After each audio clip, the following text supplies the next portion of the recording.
Today I am going to explain an Indian psychological drama film called Tar Zameen Par. Ishan is an 8-year-old imaginative kid, widely known as a troublemaker among his mates. He fails every subject and is the lowest-ranking student in his classroom. He is in his second year of 3rd grade, and by the looks of his report card, he will have to repeat the same grade again. In contrast to Ishan, his elder brother Johan is an ideal student. Outside studies, he plays tennis and is competing in the upcoming Interstate Tennis Championship. Ishan frequently gets into fights with the neighborhood kids who bully him. One day, a kid's mother complains about Ishan's behavior to his father Nankishore. He has to embarrassingly apologize to the kid and his mother. After they leave, he shoves Ishan to the floor to discipline him. Although Nankishore loves his children, he is too harsh on Ishan. He believes that Ishan's low scores and inability to do basic tasks are because of his laziness. The next day at school, Ishan's English teacher asks him to read a line from the book. He tries his best, but can hardly form a word. He has difficulty in understanding the letters, but the teachers mistake it for him being a brat. When she repeatedly urges him to read, he yells gibberish and is sent out of the class. It is not a new thing for Ishan to be punished. In fact, he spends most of his time outside rather than studying because the teachers think of him as a disturbance to the other students. That day, Ishan hadn't done his math homework. To avoid facing the math teacher, he runs away from school and spends the entire day wandering around the neighborhood. He enjoys the day to his fullest, buying ice cream, spending time by the sea, and analyzing the passers-by. By the end of the day, he returns to his school bus without anyone noticing his absence. At home, we see him make a beautiful painting. Ishan loves to paint, and his imaginative mind helps the cause, resulting in over-the-top pieces. Later, his mother Maya tries to tutor him and make him do his homework. She notices that his handwriting is awful and he can hardly spell anything right. She associates his inability with laziness and scolds him like everyone else. The next day, Ishan will have to provide his teacher with an absent note from his parents. Scared of getting in trouble, he begs his brother to write the note for him. Johan makes him promise he will never skip school again and writes the note. The kid shows it to his teacher, who doesn't question its authenticity. He also pretends to cough to make it seem like he was actually sick. That day, the math teacher surprises the kids with a test. Ishan is handed the test paper, but to him, the letters look like they are dancing. The first question asks him the multiplication of 3 with 9. In his head, the kid imagines the 3rd planet Earth and the 9th planet Pluto fighting each other. He fantasizes about the Earth destroying Pluto and rationalizes that the answer is 3, leaving the rest of the questions blank. He submits the test. When asked by his friends, he confidently claims that he enjoyed the test thoroughly. The next day, Nankishore returns from a business trip. Ishan is overjoyed by his father's return and hugs him dearly. However, during breakfast, Nankishore finds the fake absent note from the day before. On investigating, he finds out about Ishan running away from school and wandering alone in the streets. The very next day, the parents go to meet his teachers and the principal, who condemn his behavior in class. They also find out about the recent math test and its results. The principal assumes Ishan is a special child who needs to be sent to school for children with disabilities. Nankishore is horrified at the thought of his son being disabled. Both parents are worried about their kid's future, so they decide to send him to a boarding school. Ishan is completely against the idea. He rebels and cries, begging them to keep him home, and although the parents do not want to be separated from him either, they do what they think will be the best for him. That night, Ishan dreams of losing his mother in a crowd and wakes up screaming. When she tries to calm him down, he promises to study harder if they let him be home. This breaks Maya's heart, but Nankishore is adamant about his decision. The day finally comes when Ishan is taken to the boarding school in the countryside. He will have to share a dorm with other children and will only be allowed to meet his family once a month. It is a nightmare for the 8-year-old who has never been away from his home. The hostel warden welcomes him by declaring that his old ways won't be tolerated here. After touring the school, the family leaves with a heavy heart. Ishan just watches their car drive away with teary eyes.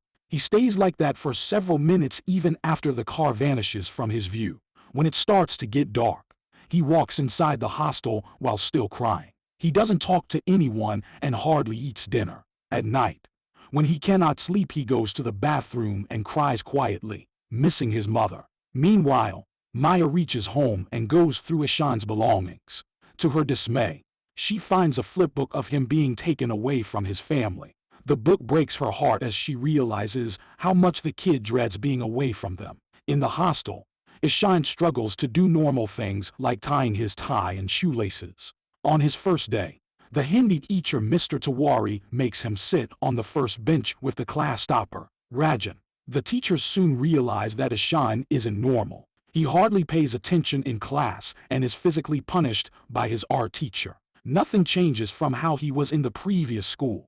He is always sent outside the class as punishment and is excluded from the class activity for ruining it. With time, he gets so frustrated that he tears his books apart and throws them into the bin. He stops trying to do better in school and goes into a spiral of depression and self-loathing.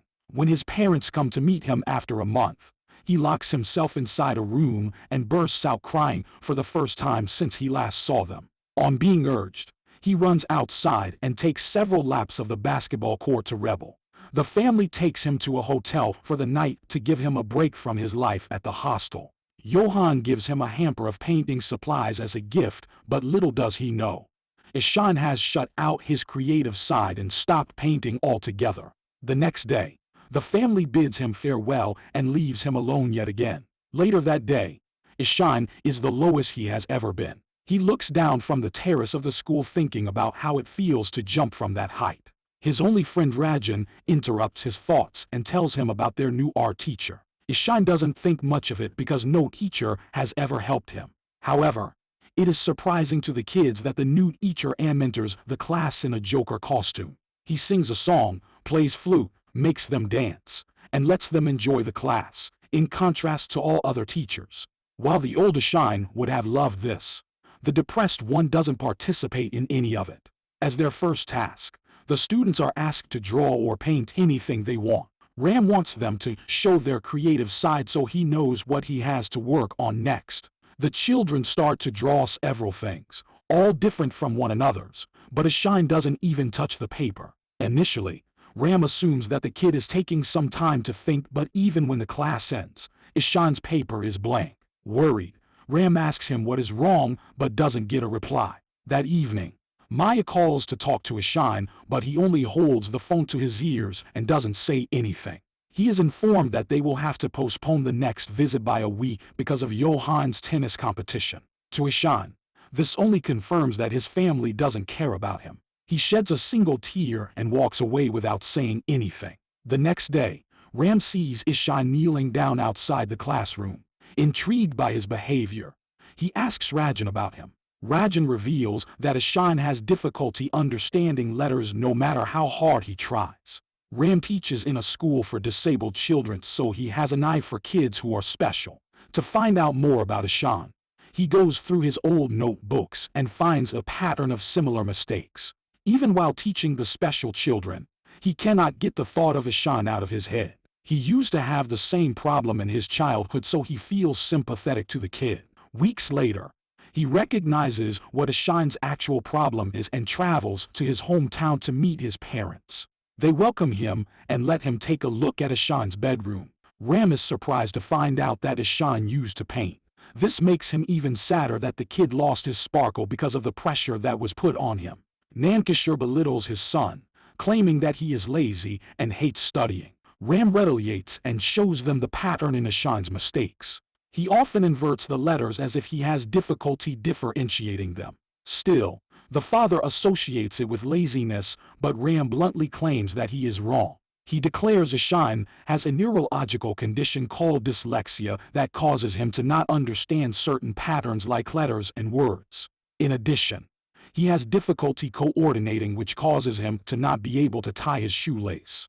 The kid must have been suffering so much because no one understood that he couldn't read and assumed he was just being lazy. Nankishore thinks Ram is calling his son a retard and lashes out at him. To make him understand, Ram asks him to read foreign letters written on a box. When Nankishore is scolded for not understanding the letters, he finally realizes what his kid must be going through. Still, he refuses to acknowledge that his son can make a living out of his only passion, painting. Ram is determined to prove him wrong.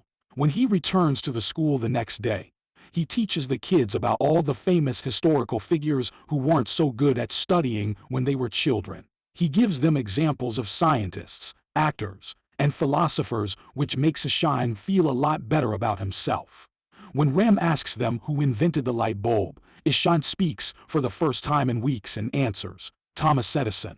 Ram sees a shimmer of hope for the boy to learn. Later that day, Ishine is by the pond when he uses rubber bands and leaves to make a working boat.